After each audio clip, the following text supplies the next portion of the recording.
A simple woman was publicly slandered by her ex-boyfriend in Texas, and the twist that made the whole town turn against him. That girl, slutty, greedy fake, don't let her fool anyone else. Her ex-boyfriend's smear post with edited personal photos flooded every community group, Facebook, Instagram, even local Reddit threads. Mutuals reshared it. Coworkers whispered. Someone printed her photo and pinned it to the store's internal warning board.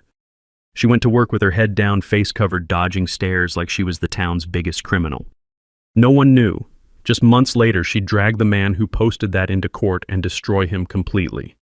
Megan adjusted the frayed cloth mask over her face, its edges unraveling from weeks of wear, and stepped into the Dollar Depot's glaring fluorescent lights. The air reeked of plastic packaging and cheap lemon cleaner, the hum of the air conditioner a feeble shield against the murmurs trailing her. She kept her eyes on the scuffed linoleum, counting each mark to avoid the stares that burned into her back.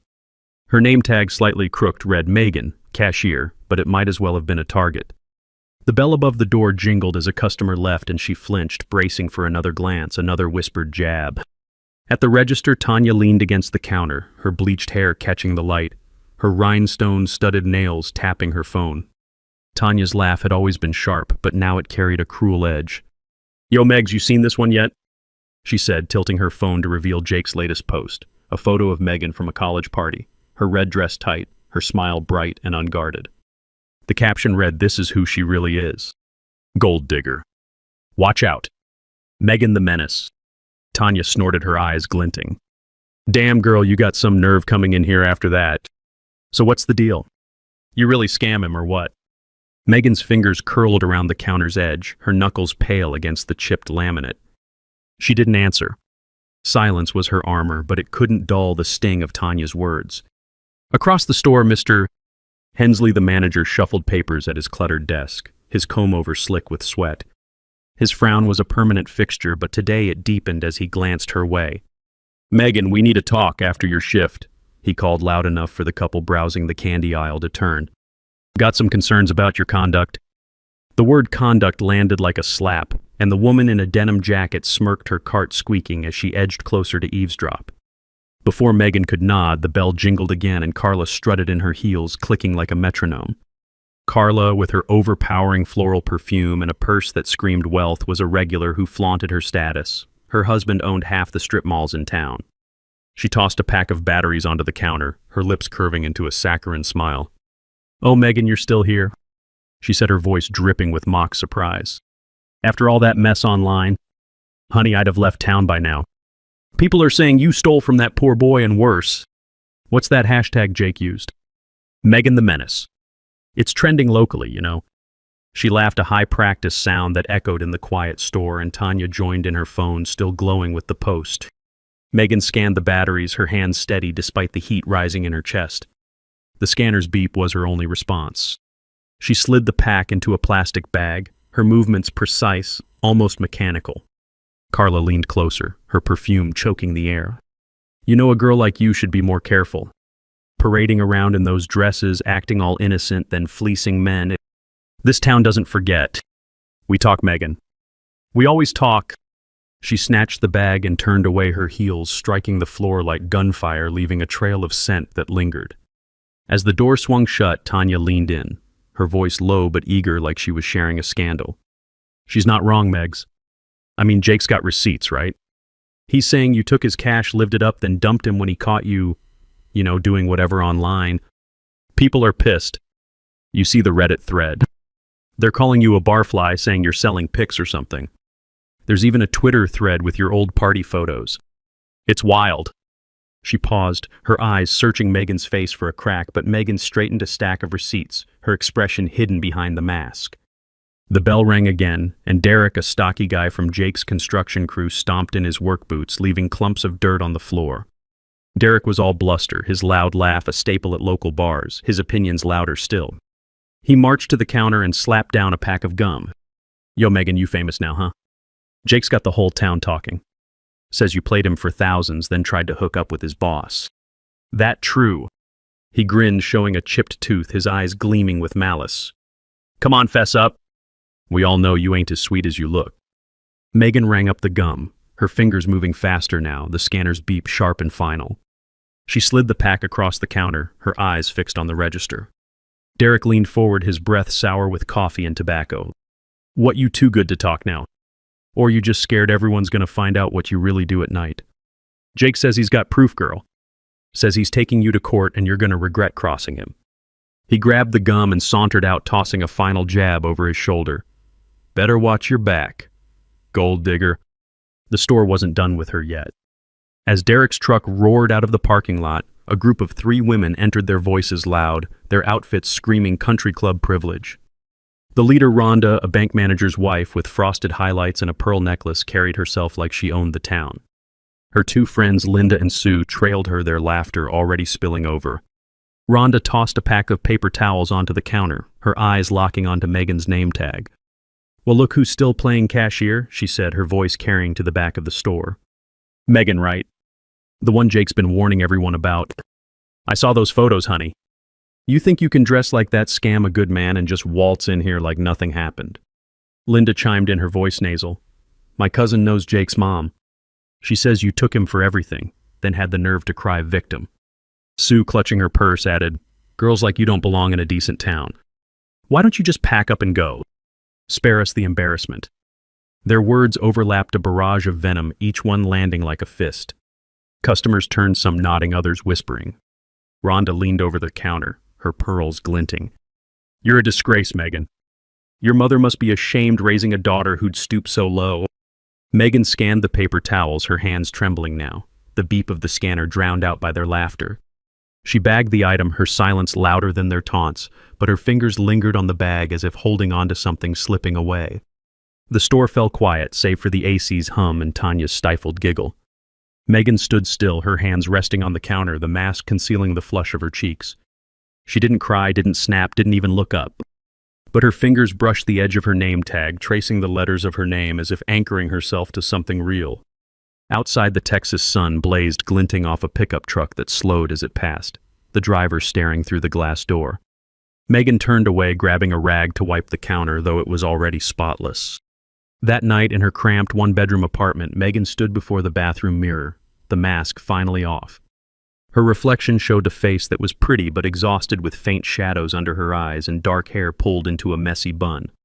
She didn't linger on her features, didn't adjust her posture or smooth her hair.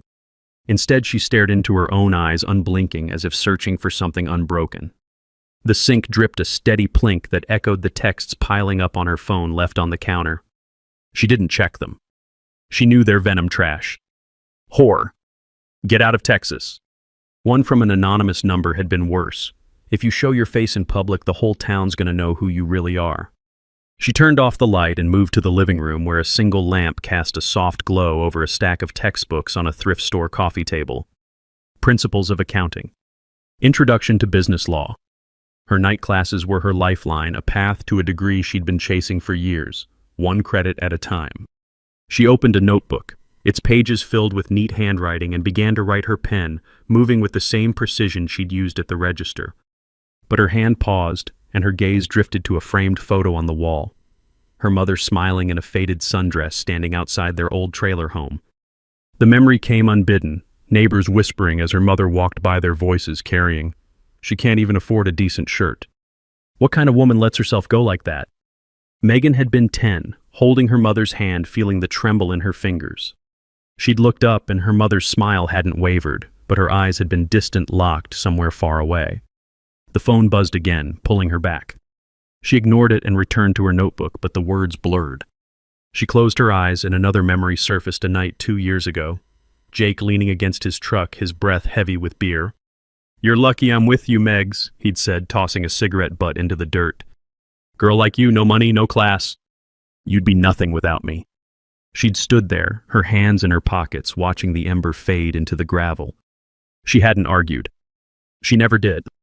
But she'd gone home and added another $100 to her savings, a secret account Jake never knew about, tucked away in a bank app he couldn't access. Now those savings were her only buffer. The texts kept coming, each one a blade. Her boss had called her into his office that afternoon, his desk a mess of inventory lists and coffee stains. "Megan, I need a written explanation about these allegations," he'd said, not meeting her eyes. "Customers are talking. I can't have this kind of thing tied to the store. She'd knotted her throat tight and left without a word. At home, she'd found a letter from her landlord slipped under the door. "We've received complaints about your conduct. Please address this immediately." The paper trembled in her hand, but she set it down and walked to the kitchen, pouring a glass of water she didn't drink.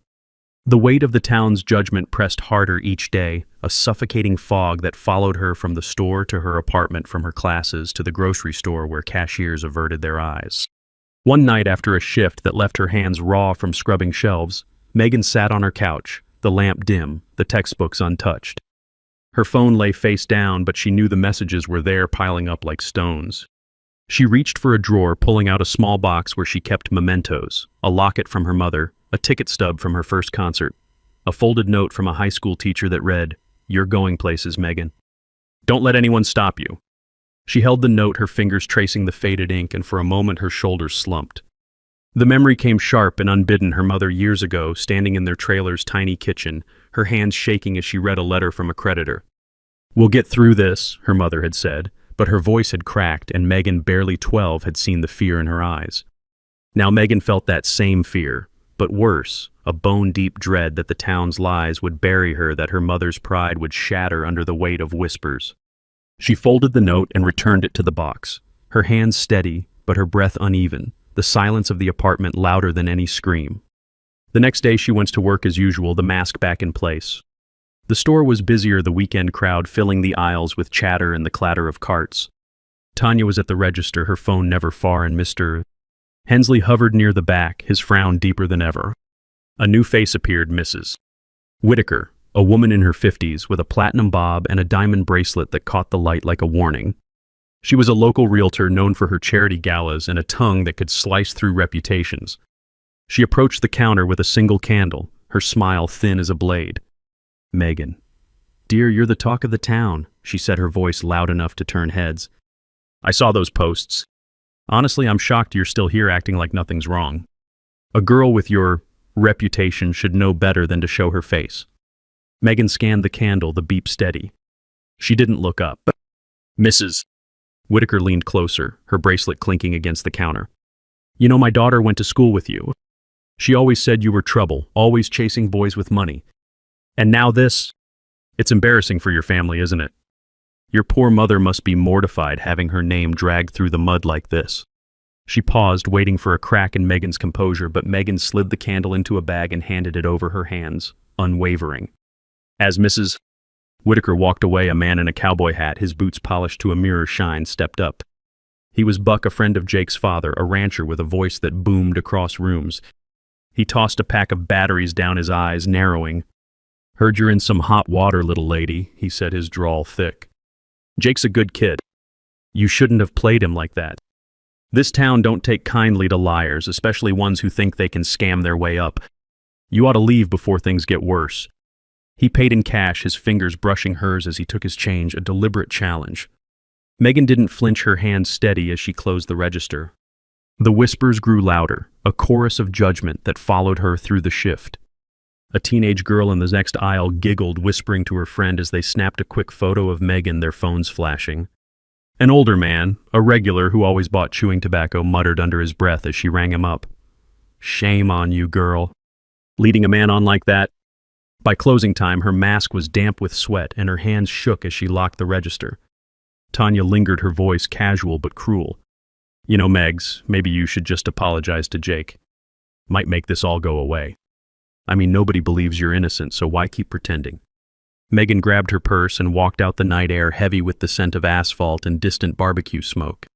She didn't go home. Instead, she drove to the edge of town where a small park sat empty, its swings creaking in the breeze. She parked and sat on a bench, her hands folded in her lap. The stars were bright, and for a moment she let herself breathe. Another memory came, a night in high school, sitting in a diner with her mother, a man at the next table laughing as her mother spilled coffee on her blouse. Some people shouldn't be out in public, he'd said, and Megan had gripped her fork, wanting to scream. Her mother had just smiled, dabbing the stain with a napkin, her hands steady, her dignity intact. The next morning, Megan's phone was a battlefield. 83 unread texts. A voicemail from her cousin, voice thick with shame. "Megan, what's going on? People are saying awful things. You need to fix this before it ruins the family." Another from an unknown number. You're done in this town, slut. A third from Jake himself. Let's see how long you last. She deleted them all, her thumb moving with quiet precision. At work, the internal warning board still held her photo, now marked with a red pen. Watch this one. She tore it down when no one was looking, folding it into her pocket, the paper crinkling against her fingers. She was restocking shelves when Emily walked in. Emily, 29, with a journalist's sharp eyes and a backpack slung over one shoulder, had been Megan's friend since middle school, the only one who hadn't abandoned her. Emily didn't bother with small talk. "Megs, we need to talk," she said, her voice low but urgent. "I've been digging. Jake's lying. I found texts he sent to his buddies bragging about how he's teaching you a lesson. He's got nothing on you. We can fight this." Megan paused, a can of soup still in her hand. She didn't nod, didn't smile, but her eyes met Emily's and something shifted like a door creaking open. Emily pulled out her laptop, showing screenshots of Jake's messages. "She's gonna regret dumping me. I'll make sure everyone hates her." There were bank records Megan had shared months ago, rent receipts in Megan's name, proof she'd paid for nearly everything in their shared life. "He owed you money, Megs," Emily said. "He was gambling, borrowing from everyone, even his exes. You were the one keeping him afloat." Megan set the can on the shelf, her movements slow. She didn't speak, but her fingers brushed the edge of her purse where she kept a small notebook of expenses, every dollar meticulously recorded. Another memory flickered, Jake tossing a stack of bills on the table, laughing as she counted them. "You're such a tightwad," he'd said, but she'd kept counting, her pen marking each payment, her savings growing in secret. She'd known even then that he wasn't to be trusted. Emily didn't push. She just sat there, her laptop open, waiting. Finally, Megan reached for her phone, opened her banking app, and pulled up a transfer history. "Here," she said, her voice quiet but firm. "Everything I sent him." Emily's eyes widened and she started typing, her fingers flying. "This is gold, Megs. We're taking this to the community admins, and I know a lawyer who'll help for free." The weeks that followed were a storm of whispers and waiting. Megan kept her head down, her mask on, moving through her shifts like a ghost. The store was a battlefield, each customer a potential judge. One afternoon, as she restocked the cleaning aisle, a woman in a floral dress, her hair teased high, approached with a smirk. "You're that girl, aren't you?" she said, her voice loud enough to draw eyes. "The one who thought she could play Jake and get away with it. My book club's been talking about you. We all agree a girl who'd stoop that low doesn't deserve to be here." Megan kept stacking bottles, her hands steady, but the woman pressed closer, her voice rising. "You're a disgrace to this town, Megan. You and your mother acting like you're better than us when everyone knows what you are." The words hit like a whip, each one slicing deeper, and for a moment Megan's hand froze, the bottle trembling in her grip. She set it down, her silence a wall, but the woman's laugh followed her, joined by the murmurs of others in the aisle, their eyes boring into her back. Emily worked tirelessly behind the scenes, contacting admins of the local Facebook groups, Instagram pages, and Reddit threads. One admin, Clara, a lawyer with a reputation for despising bullies, took an immediate interest. Clara dug deeper, cross-referencing Jake's posts with public records, and uncovered a pattern. Jake had a history of small-time scams, borrowing money from friends' exes, even his own family, and never paying it back. He'd been fired from a previous job for skimming funds, a detail buried in a county record. Clara leaked the findings to a local blog, and the story spread like wildfire. Megan kept working the mask, still on, the whispers still there. But now there were cracks in the narrative. A customer, an older woman with a kind face and a quilted purse, approached the counter and said, "I saw that blog post. You're not what they say, are you?" Megan didn't answer, but she held the woman's gaze a moment longer than usual, her hands steady as she scanned a pack of tissues. Another customer, a young man with a skateboard under his arm, muttered, "Jake's full of it." "Sorry, I believed him." Megan nodded just once and kept working. The lawsuit came swiftly. Clara connected Megan with Linda, a community legal aid attorney with a no-nonsense demeanor and a knack for winning defamation cases. They filed for damages, citing mental distress, job-related losses, and reputational harm. The local press caught wind, and a small newspaper ran a headline, "Local Woman Fights Back Against Online Lies." The article detailed Jake's false claims backed by Megan's receipts, Emily's screenshots, and Clara's findings. It revealed the gambling debts, the stolen funds, the begging texts Jake had sent to exes, even a desperate plea to his cousin for cash to cover a sports bet. The town read it, and the tide began to turn. In court, Megan sat in a simple black dress, her hair pulled back, her face bare of makeup. She didn't look at Jake, who slouched in a cheap suit, his lawyer fumbling through a weak defense. The judge, a woman with steel-gray hair and a voice like iron, read the evidence aloud, bank records, texts, rent agreements, all proving Megan's honesty and Jake's deceit. His claims unraveled in minutes. He'd forged screenshots, lied about payments, even fabricated a story about Megan's online side hustle. The judge's ruling was swift. Jake was to post public apologies on every platform, pay Megan's legal fees, and compensate her for lost wages and emotional distress. The courtroom was silent, but Megan's hands folded in her lap didn't tremble. The apologies went up that night, but the true reckoning came days later when the town's judgment turned on Jake with a ferocity that mirrored its cruelty to Megan. At the annual county fair where Jake had once strutted like a local hero, he stood alone by the beer tent, his face haggard, his eyes darting as people passed without a word. Rhonda, the bank manager's wife who'd led the charge against Megan, was overheard at a church social, her voice trembling as she tried to explain why she'd shared Jake's posts. I thought he was telling the truth. Her friends turned away, their silence louder than any rebuke. Tanya, who'd laughed at Megan's pain, found her shifts cut at the Dollar Depot, her rhinestone nails no longer flashing as she kept her head down. The local Reddit thread, once a venomous echo chamber, was flooded with new posts, apologies, confessions, pleas for forgiveness from those who'd fueled the hate. One user who'd started the Megan the Menace hashtag deactivated their account, but not before posting a public mea culpa. I was wrong about Megan. I'm sorry. The fair's loudspeaker crackled and a voice announced a new community award for resilience named in Megan's honor, and the crowd erupted in applause, their cheers a stark contrast to the whispers that had once hounded her. Megan wasn't there. She was at home studying, but the sound carried through the town, a wave of redemption that drowned out the lies. Megan returned to her night classes, her notebook open, her pen moving again. She didn't check her phone as often now, but when she did, the messages were different: invitations to speak at a cyberbullying forum, a thank you from a stranger who'd read her story, an email from a community college offering her a scholarship. She stood before her mirror one night, not to search her reflection, but to adjust her name tag, now reading Megan, team lead. She didn't smile, but her eyes were steady, unyielding, the eyes of someone who'd walked through fire and emerged whole. Jake faded from the town's chatter. His friends stopped calling his job at the construction site, vanished, his reputation in tatters. Those who'd shared his posts sent quiet apologies, some with Venmo payments, small reparations for their haste. The rancher buck avoided the Dollar Depot, now his booming voice silenced. Carla's charity gala invitations dwindled, her name whispered in a different tone. The town didn't forget, but it forgave Megan, and in doing so faced its own shame. Megan's story became a beacon, a quiet rebellion against the cruelty of judgment. She spoke at a local women's shelter, her words simple but piercing. Your truth is enough. Hold it tight. The audience, many with their own scars, nodded, some wiping tears. Her mother sat in the front row, her sundress pressed and proud. The photo on the wall grew dusty, but its smile never faded. For those who've been silenced, shamed, or judged by a world too quick to believe lies, Megan's journey is yours, a testament that dignity endures, that truth cuts deeper than slander. If her story stirred something in you, share it, comment below, and subscribe to hear more voices of resilience. They're out there waiting to rise.